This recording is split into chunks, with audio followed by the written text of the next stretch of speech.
Why is municipal energy production and management important? So, why is municipal energy production and management important? Well, energy is what makes our world, our cities go around, right? We need energy for everything we do in life, whether it's to light our houses, to heat them, to drive our cars. We use energy for everything. That's obvious. But why is it important to manage it?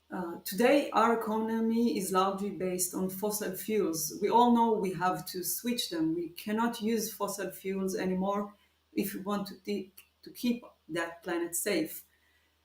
But switching to renewable energies is not that easy. Our economy is based on fossil fuel planets that are large, are centralized. Our economy is based around those centralized institutions. If we want to switch that, we cannot try to replicate these centralized systems.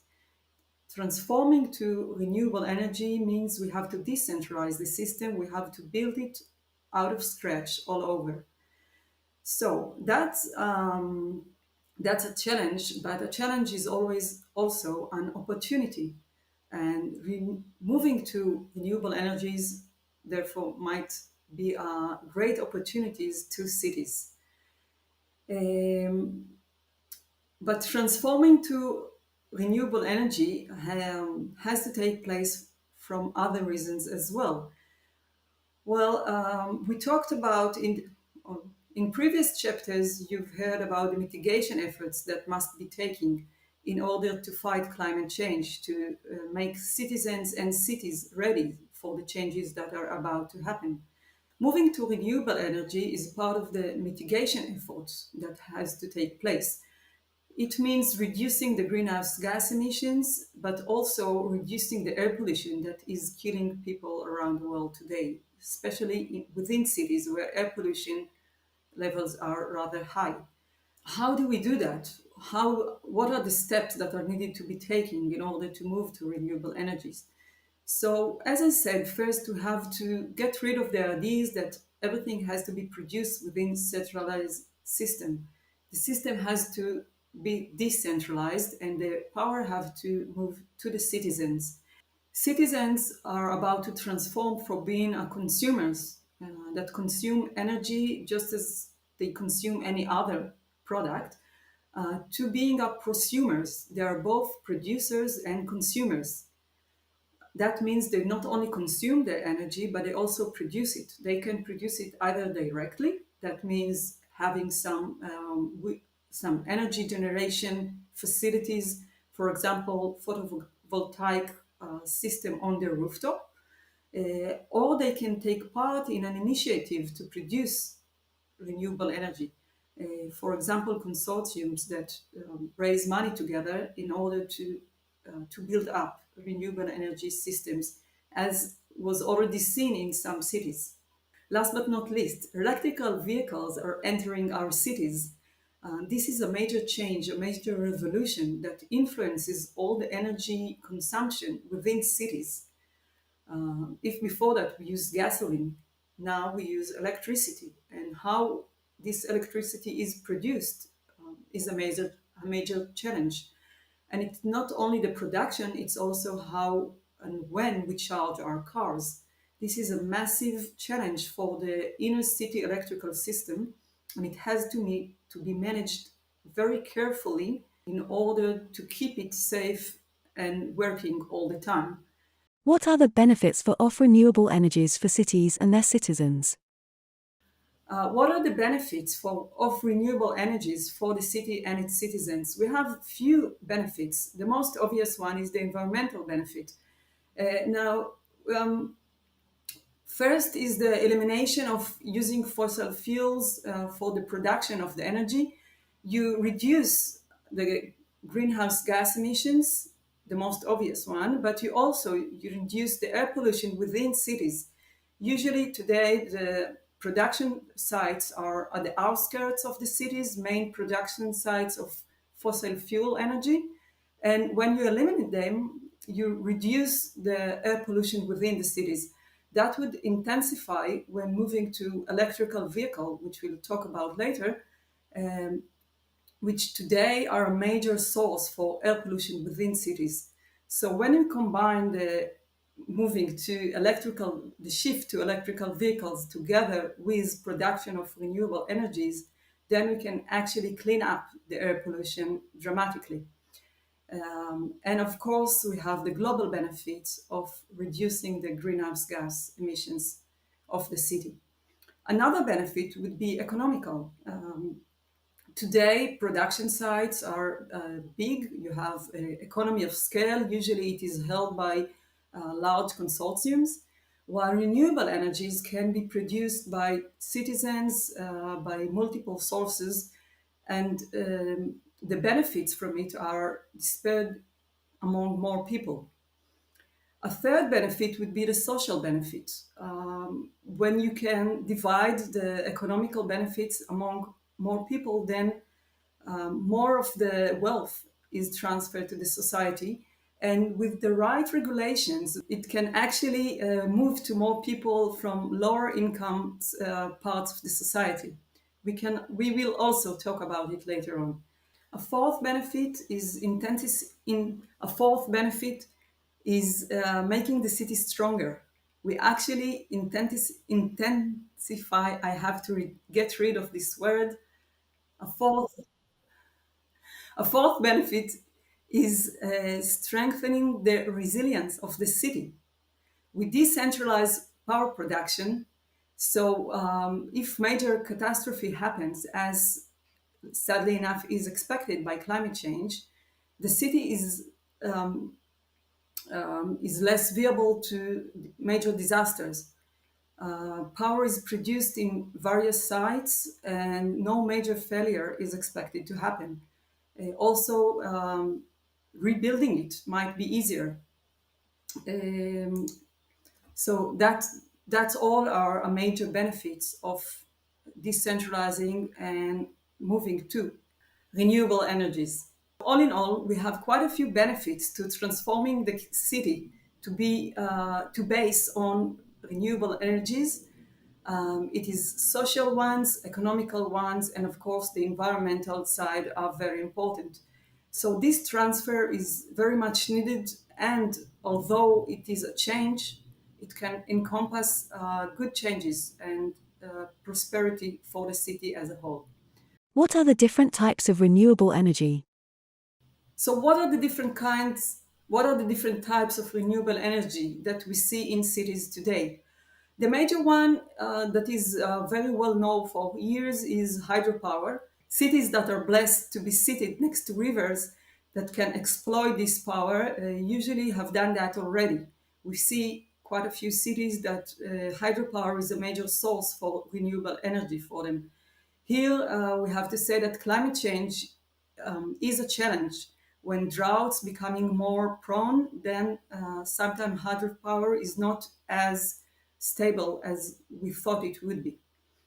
A second source that is vastly used is waste to energy. Waste to energy would mean using the city waste, uh, to energy in different technological cycles. It might be pyrolysis, it might be just burning.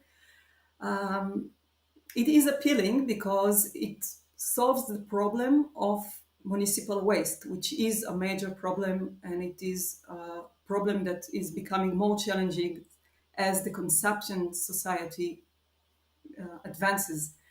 However, it is not hassle free. Um, we often see citizens opposing plans to build renewable energies, waste to energy planets within neighborhoods, of fear of air pollution, out of fear of the hassles that the trucks, the waste management might cause. So, although appealing, it is not a miracle solution. A third type of renewable energy is wind energy.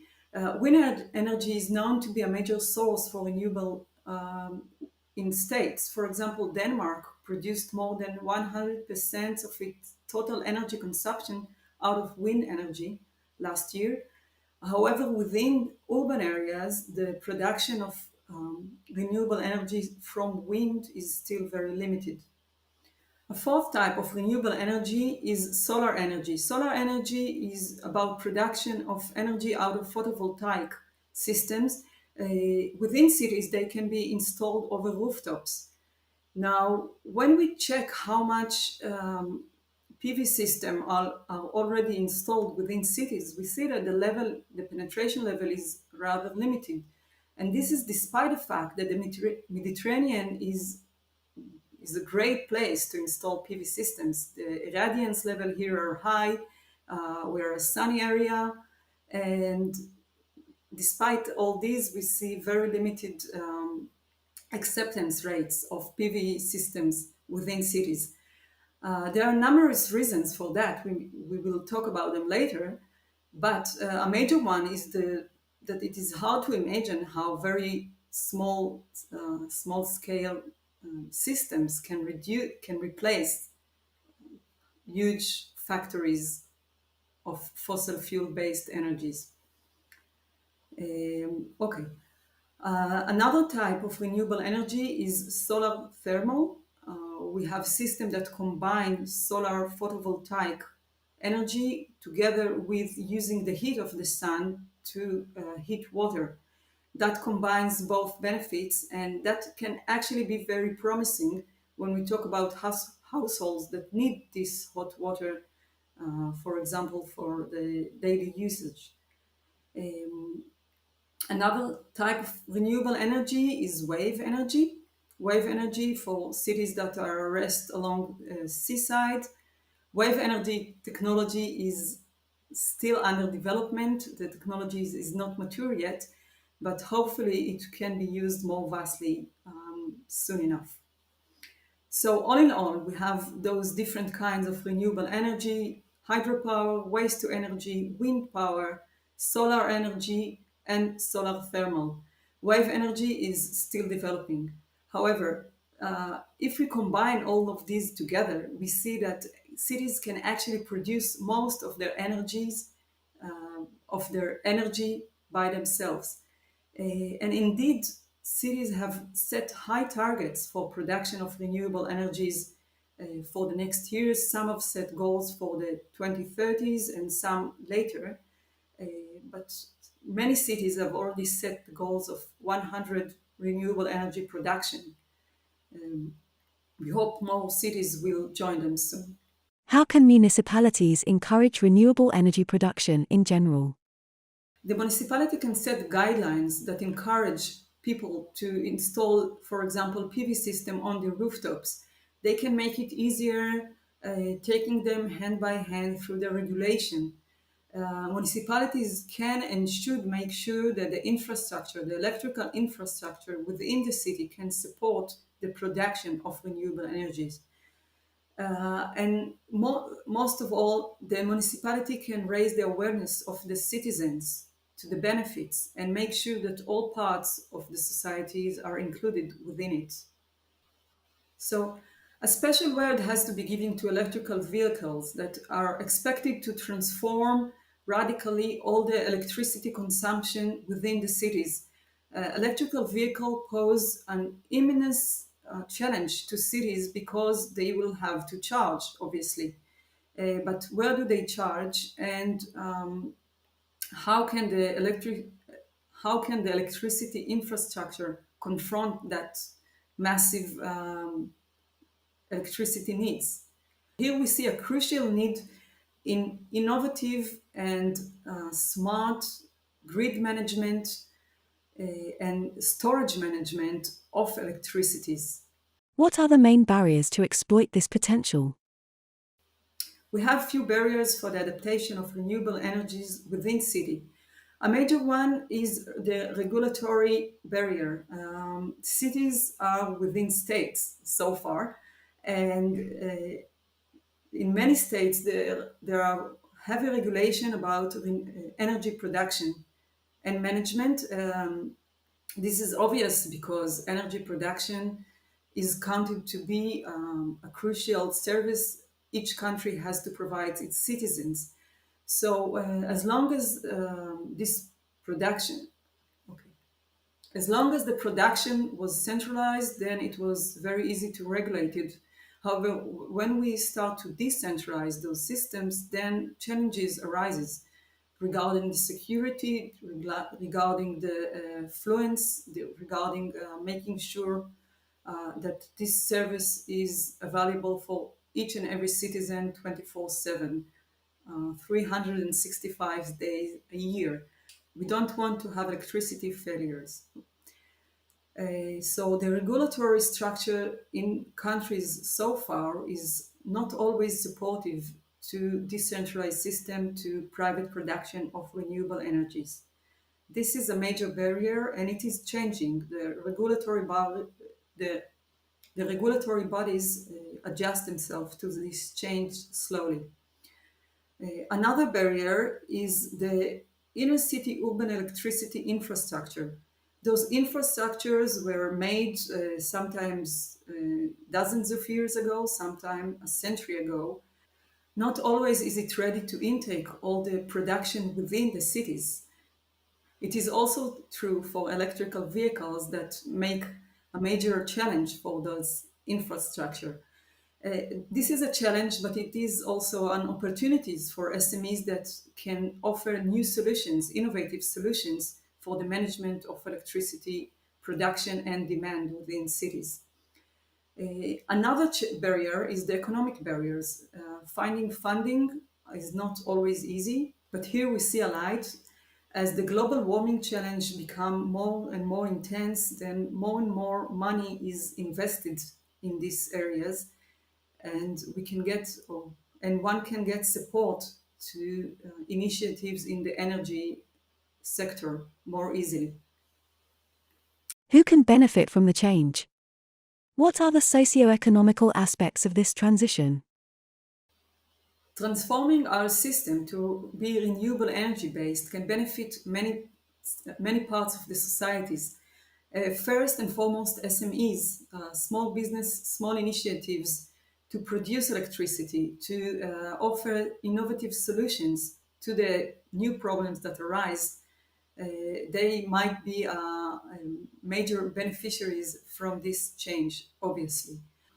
However, the transition to renewable energy offer an opportunity to parts of the society that are usually left behind. We are talking about the low income parts of the societies, which can actually take part in this transition and benefit from it.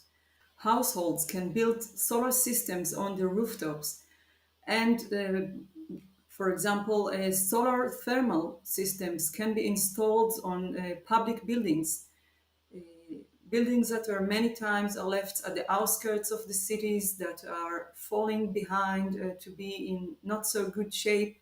Often their residents come from low income parts of the societies. In these kinds of buildings, installing systems for production of energy can actually reduce their electricity bill, can improve the installation of the house and reduce once again the electricity demand and raise their standard of living as a whole. Also, producing energy might have economic benefits. And if we create innovative structures for funding, for raising the money out of people, then everyone can get a share and everyone can also benefit and get the revenues from the production of the energy. So we see here an opportunity to include more parts of the society within this change. What are the opportunities and the role of SMEs in this transition? What are the opportunities and what is the role of SMEs in this transition? The transformation needed is fundamental. It involves different aspects of the system, all of which must go through radical innovation in order to fully exploit the benefit of the changes and what it can encompass. This is a fertile ground for SMEs. SMEs can react faster, they are more agile, they don't have the limitation of big companies. So what we see here is a fertile ground for the, okay.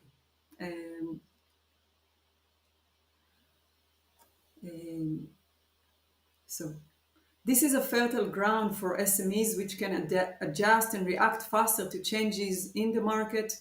They can more easily adapt to new business models. The trend towards decentralization of the renewable energies is also an opportunities for SMEs. We see the need to develop microgrids and eliminate economy of scale. And this is also an opportunity for SMEs. When traditional players have to get out or have to change and reinvent themselves.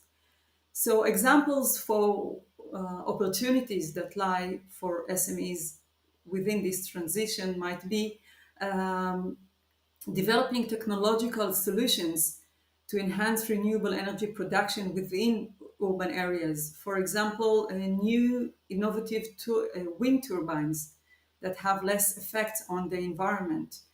Building integrated PV panels. You, so far, PV production is mainly on rooftops. However, rooftops are quite limited. What if uh, we can produce energy out of the sides of the buildings, out of the walls? This is a huge opportunity, and that might be the next frontiers. Geothermal system uses the heat of the ground, and that can be used both for heating and for cooling buildings, and that might be also a major opportunity. Different lines of opportunities lies in the supply of equipment, in installation and management of renewable energy facilities that already exist. Someone has to build all these small PV systems on rooftops. A third opportunities lies in social innovation.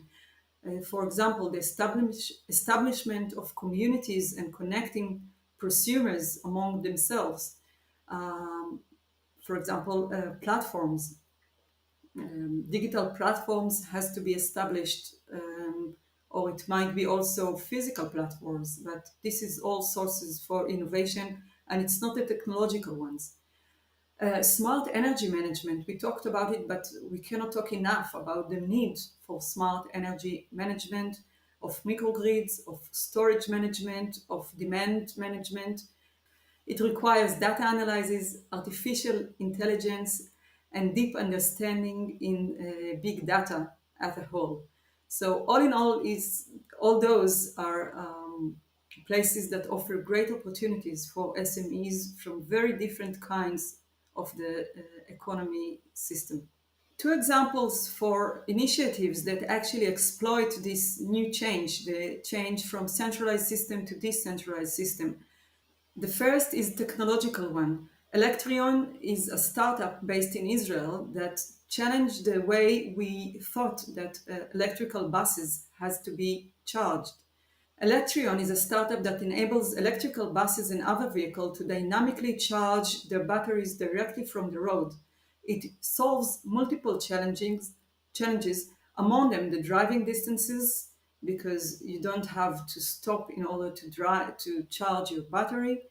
It minimizes the battery size, and so it reduces the weight of the battery, and it reduces the electricity consumption of the car. And it also eliminates the costly charging stations, which within cities are getting to be a challenge.